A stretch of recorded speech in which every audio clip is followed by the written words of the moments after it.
Didn't start that way, but actually when we met you, we were trying to figure out if that's what we were going to do. We moved to Hawaii with the intention of working for ourselves and building this really cool lifestyle. We always wanted to work together in some fashion or form, but we didn't know how that worked out because I had my own goals at the time. And We would wake up in the mornings and just do breath work and then jump in the freezing cold ocean. we were on the fence of two choices. So we really made a decision like, all right, that's not what we want to do. Heck Morning. yeah. Good morning. Good How we morning. doing? I feel insane. Welcome to Sweaty Goals. This is so We're cool. here. I'm happy that you brought us here. Blake Lawson, how do you guys feeling? Relaxed, recharged. Electrified, I'm ready for the happy, day. ready for the day. Ready for the day? Ready Have for you the ever day. done anything like that before? Yeah. I mean, if I'm honest, like when I lived in Hawaii, like this in this room is just like that energetic feeling that I had when we used to live on a boat and we would wake up in the mornings and just do breath work and then jump in the freezing cold ocean. All right, good morning, guys. We're doing an interactive workout. We got Robert Hartline over here. We got Lawson. Robert's already in the cold plunge. Come check this out. All right, bro. Tell him what's your name. My name is Robert. What are we doing today? We are doing sweaty goals. This is where we cold plunge. We have a powerful workout. We do breath work with the biocharger, and then we freaking podcast, and then we have breakfast. And it was just like, it put me right back in that feeling. I was like, Yeah. felt really good. This is true.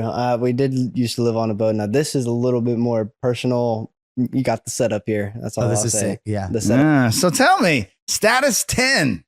What do You you know, want I next? guess I originally met you guys at the podcast house some time ago, and we were just like dropped into a podcast, and suddenly I'm talking on a mic. on a microphone. Yeah. I was just thinking about how I met you. I was like, who connected me with this guy? And then there you go. It was the podcast house. It was those guys. Yeah. Yeah, that was cool. I don't even know what happened to that footage or what we ever. I don't know. I mean, but you know, what happens is what I love about doing podcasting is when you press the record button, you get really present. Mhm. And you can have like deep, meaningful conversations. You're not thinking about your phone. You're not thinking about, what's next. And Yep. you're just like Yep. on it. Yep. So you guys are partners. As In a of now, business. yeah, we are. It didn't start that way, but actually, when we met you, we were trying to figure out if that's what we were gonna do. Like that was over a year ago, and Status 10 was just like a content creation agency. We just run and gun and shoot content for people.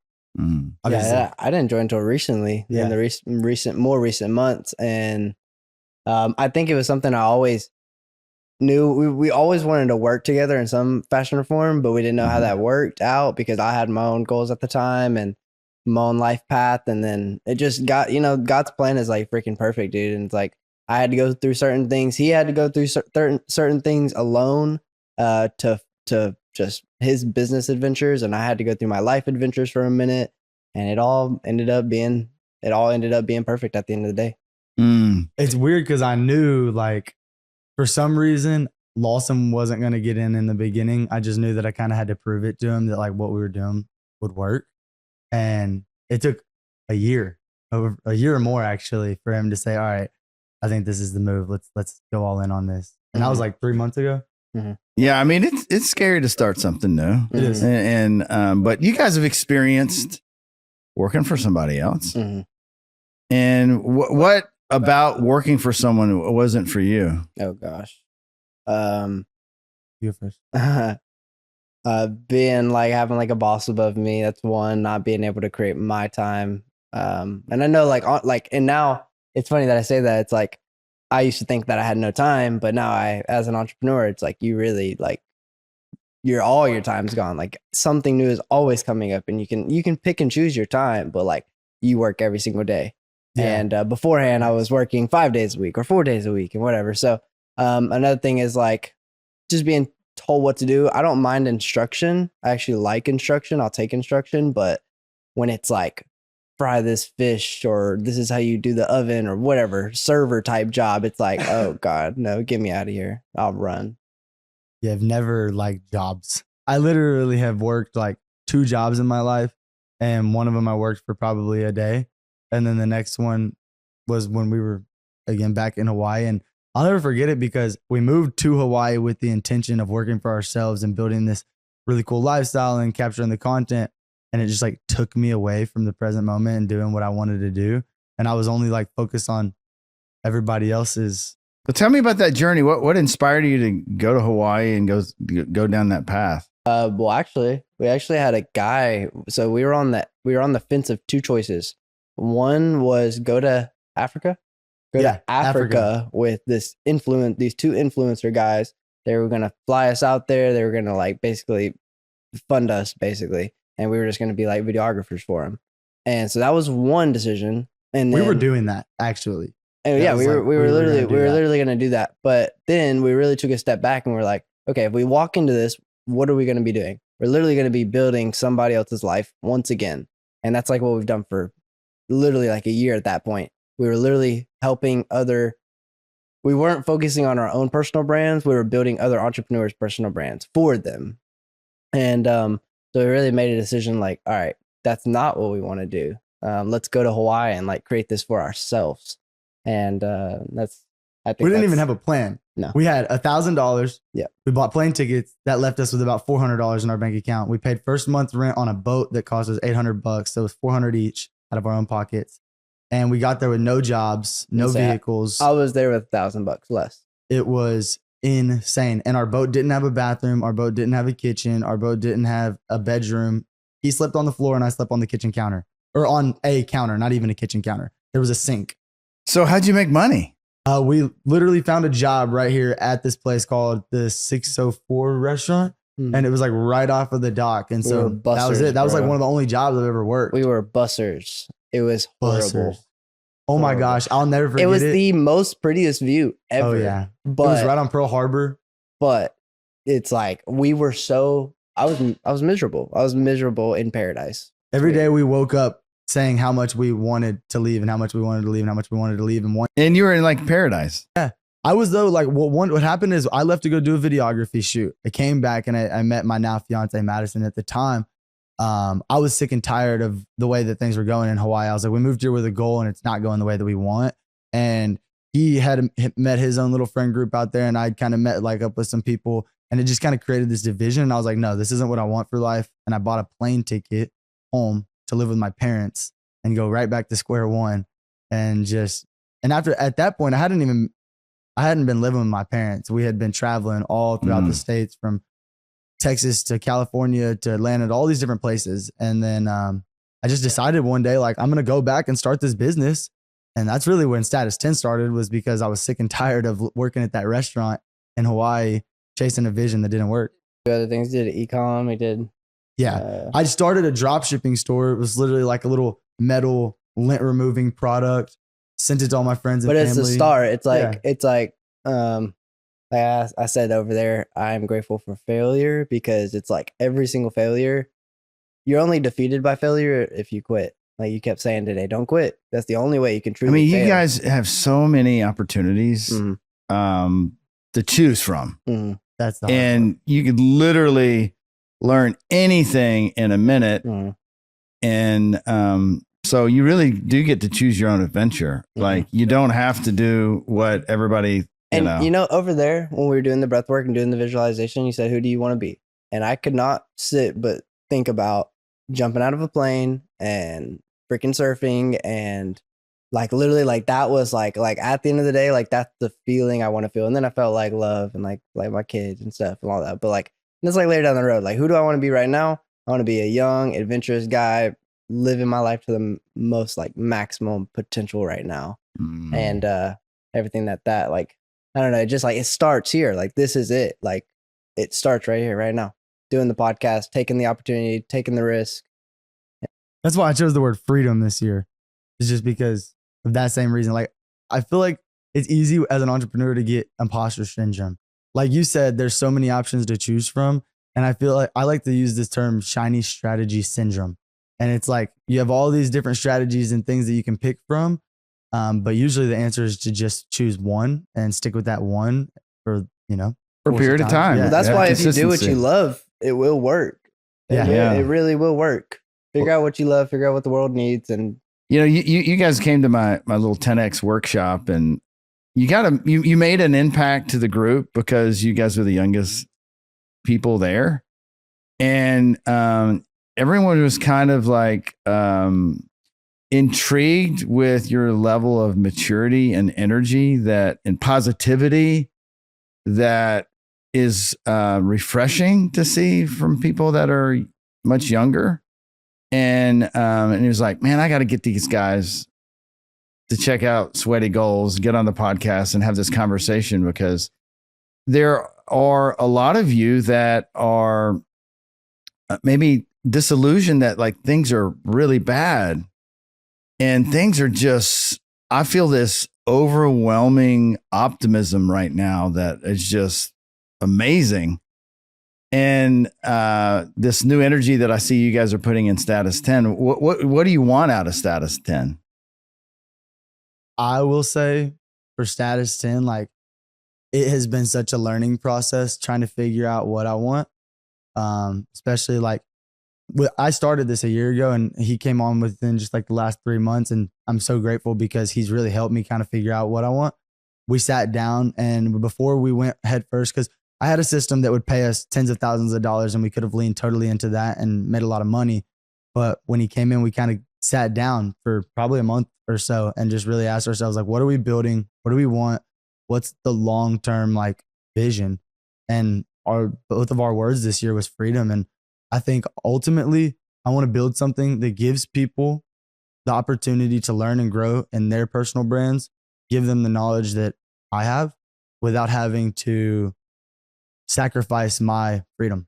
And so whatever that means for Status 10, I think we'll figure it out, I guess. I think a lot of inspiration, like I just look at the people that have changed like my life at the end of the day. Like truly these people on the internet have changed my life.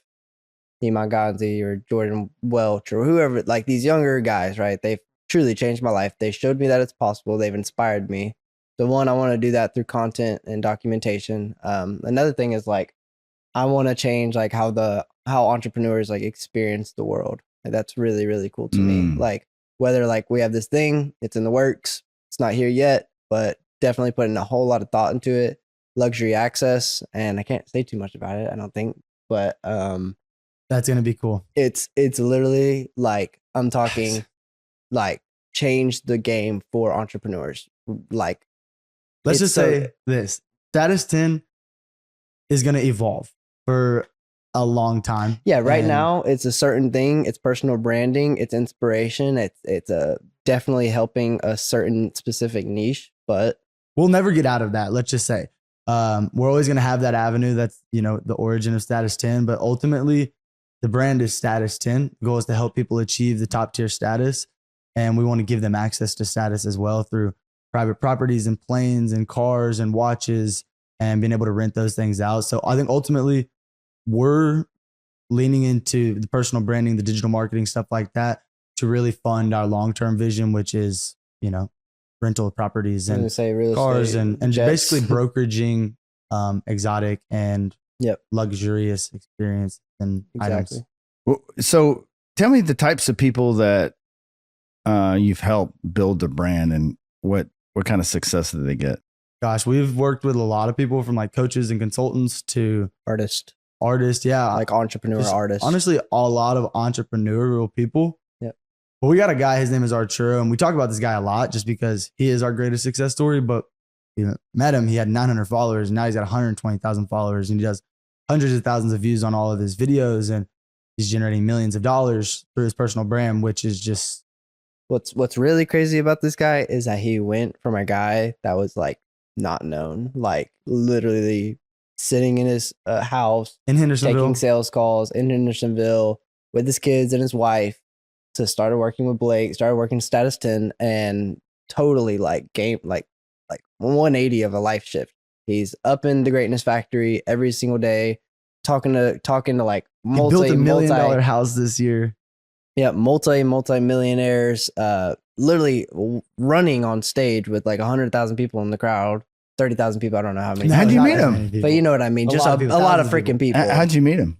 He was a guy, my best friend. I was growing up. He was the neighbor of my best friend, and my best friend's mom called me and said, "Hey, my neighbor needs some videos shot. You got a camera? Go talk to this guy." At the time, he was doing just under $100,000 a month, and he wanted to document his first ever podcast. And he was starting an agency, and all I knew was I wanted to create some sort of agency. And so I made it my number one priority to just stick really closely to him. And I worked alongside of him. And before Status 10 was a thing, it was just me and Arturo working together. And then through him, I learned my unique skill set, which was personal branding, not just content creation, but actually building personal brands and bringing people's stories out and helping them show themselves authentically, like on camera. Mm.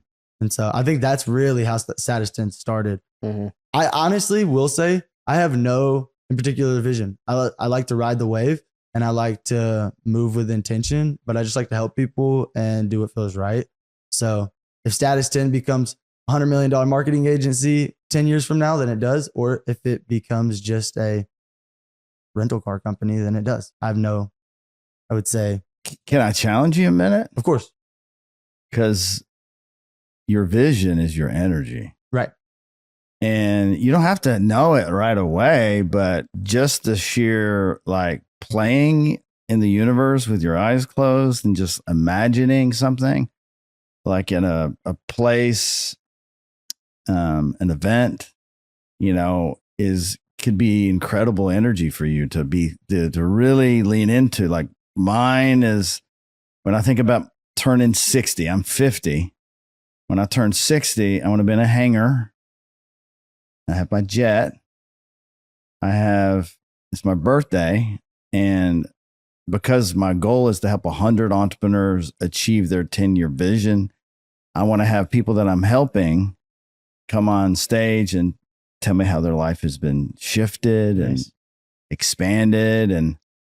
And I don't want a jet for any other reason other than I want the freedom to go where I want, bring people here, bring people there, go there, be with other people, be in community and have fun, like with cool ass people. Like that, when I close my eyes and I imagine my future state and I walk as if I already have it, I can be in that space when that customer is like blowing me off, won't sign up, won't buy, won't, whatever, or you lose a good client. You can go in that moment and just like feel that energy. Yep. And then magnetize all the other opportunities to you. So we're not having to sell anymore and we're just being ourselves, right? But we're doing it from that energy of like knowing we already have it. I definitely would say like I try to place myself into that visionary state. Something you said that I notice is it's like you, like that's your vision. I feel like I have my life vision, but my vision with Status 10 is just, I feel like I don't want to say changes. I know what I want people to experience and I know what I want people to feel with it. But like for you, like you're talking about like your life and your vision, like in my life, he mentioned kind of like that feeling of skydiving and surfing. And I don't really know how to explain it other than like being able to just do the things that make me happy. Happiness comes from fulfillment. So the things that leave me fulfilled, whether that's spending time with my family or whether that's sitting down and creating a video that I thought was really cool or jumping out of a plane and hitting the ground successfully. Like I just want to do things in my life that leaves me fulfilled. And what I like to do masterminds. And I like to orchestrate like events and different pieces of content. So I would say like for my life, my vision, ultimately, like you said, 10 years, it's hard for me to think like much further than like 10 years. Yeah. It's a challenge. Yeah. But here's the thing, dude. It's going to be here. It is. Yeah. It's going to be here, whether you like it or not. Yep. And you can design it right in your minds and pick up that freaking you're paint the architect. Yes, you get to make it. That's what's so freaking fun. And it literally starts like today. It like started with the cold plunge. It started with waking up. Matter of fact, like getting up out of bed and it is, that's like the most important. That's what people, I was thinking about this concept yesterday. I was like thinking about how did I change? How did I get to where I am, how I am, who I am? And then like, how do like other people, these certain people, like how do they get to where they are? Because like, I think about myself a year ago or so, it's like myself a year ago could not have saw this version of me. And cause I didn't even know where to start. Like, I didn't even know where to start. My mind was a chaos and I was super skinny and it's like all this stuff, like there's just bad things in my life. Like, and I didn't I could not see even the next step. I was like, okay, wait, I do see the next step, but how is this next step going to get me to this like end all be all vision of myself? And it really is, like, people say it all the time, but like it's literally just starting. The sooner you start and the sooner you do the damn thing, the sooner you're going to get the damn thing. Oh my gosh, the starting part is the weird part. Like everybody puts that off. But last year, I tell this all the time. I had $500 in my bank account last year. I had no idea what I was going to do. And today we can just we have the freedom to pick and choose the things that we want to do in life. And like, I think it's cool because most people won't start. And like, just because we decided to start putting out content and stuff, so many people come to us with the inspiration of starting, and we can kind of lead them through. That's what we're supposed to do. I mean, I know. And the best lessons I've ever gotten is mentoring other people, because when you mentor, it forces you to think about your disciplines and how impactful they are. And I can't tell you, or guide you if I'm not leading by example. So it's like it's like, whoa, wow, I need to pucker up, buttercup, and I gotta you gotta stand on what you're preaching, basically. Yeah. What you want to preach. It's like, yeah. you say, hey, I know something that's gonna like do you wonders, do a cold plunge and work out in the morning. You gotta hold yourself to that standard. You gotta be able to do it too. Yeah. This year I just kind of kept doing things, and I didn't even know really what I was like doing. I was just being intentional about everything that I did. And I've had 3 different guys come to me this year, and essentially, not even essentially, they called me their mentor, tell people that I'm their mentor. And that was nothing, or that was never anything that I like anticipated. And it was so weird because I was just like, wow, these guys, I lead by example unknowingly. And when they said that, I was like, wow, I have to be way more conscious about like the version of me that I'm putting out, especially, there's a lot of eyes watching. There's a lot of people that are getting inspired by it. Yeah. And, also I think what I've noticed, you got the hustle, and the hustle will get you far, right? But it'll burn you out. It's good that you have access to it and you can use it as a tool, but you don't need to make your entire life the hustle. Yep. And the real skill beyond hustle is you being you. Like, that's a magnetic force. Yep. Like when you are just totally natural, you're not trying to put up a front. You're not trying to be another person. You're not trying to pretend. Yep. That fake it till you make it stuff, that like, I don't totally get into that. Dude. Cause it's really like, just be real in you. And then people are just drawn to, they see themselves in you when you're like, Facts. yeah, that works. That's personal branding. Yeah. It's finding ways to allow people to see themselves in you. If people don't see themselves in you, it's really hard for them to buy from you. Yeah. People have so many layers nowadays. Whether it's through food, like literally food poisoning, or like not food poisoning, but food like poisoning us, or mental dopamine, what are they called? Doom scrolling, like type things, or whatever it is. It's like people they have so many layers nowadays, and they don't know who they are. They get so mixed up in who they are. And I do agree when like it takes somebody like us to break the curses, the generational curses, or whatever you want to call them, and like start stepping into it. Because then once you step into it, okay, now my friend of 5 years down the road is like, okay, wait, I can't do this. He's just like me. I know him. You're speaking out of experience though. Mm-hmm. I feel like there's a story to be told through that, like with your own life.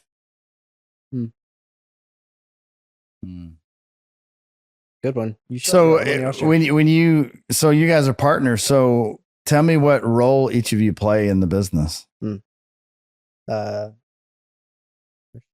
I needed this dude's help with creative direction and content, and just like getting out of my head. And he is so smart when it comes to like putting a vision in place. And like, I don't know if you've seen our New York City video. Yeah, that was great. Dude, he is just a genius. Like when it comes to storytelling and capturing these visuals and putting things together, like I don't know anybody around me that's better at all. I have this weird, like unique skill set where I can just like get super deep and just build these systems that just make things work. And so as of right now, I see myself doing a lot of operations behind the scenes stuff while he's really focused on like content and whatnot. But obviously these roles will evolve and they'll start to lead more people as we get editors It's and like stuff. creative director is kind of like what, like, I guess, like if I could give myself like a title, like I'd say like creative director, because like eventually I'm going to start overseeing editors. I'm going to start overseeing certain people that we put in place on the content team, copywriters or whatever. And then honestly, I still want to man the camera, still want to go on experiences and document us and document him and document me and just, like you said, tell a story. And that's my kind of role. I'm very creative. That's all I'll say. Naturally, we both love videography. Like that's our origin. Like we started with cameras shooting and stuff. So I don't think the camera will ever come out of mine or his hand. And that's the thing is we both want Facts. to be in front of the camera. We want the attention to be on us.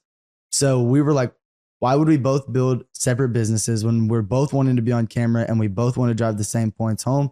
Let's just do this together. And I'll point the camera at him. He'll point it at me. And at the end of the day, he puts it all together, makes the vision come to life. And I just kind of make the Work. make the work. Yeah. Yeah. Guys, thanks for coming. Dude, thank you for having us. This has been a really good experience and eye-opening for me. Oh, it's been great. Yeah, definitely. I see the energy. You put up a challenge. You up level my standards, and that's I will good. say the same. Yeah. That's good. Dude, you Like guys I woke up inspire me this morning, too. I called Lawson. I said, I do not want to go. I said, I got to drive 30 minutes to Hendersonville to get in a cold plunge that I know I don't want to do. And then I Dude. stood there at the cold plunge and still didn't want to do it. And I forced myself, even though I didn't sit in it for 4 minutes, still forced myself into that cold water, which I was Next terrified. time, I want to see a whole minute out of you. All right, we'll get there. I will. Cheers. I said it on camera too. Thank you, Robert.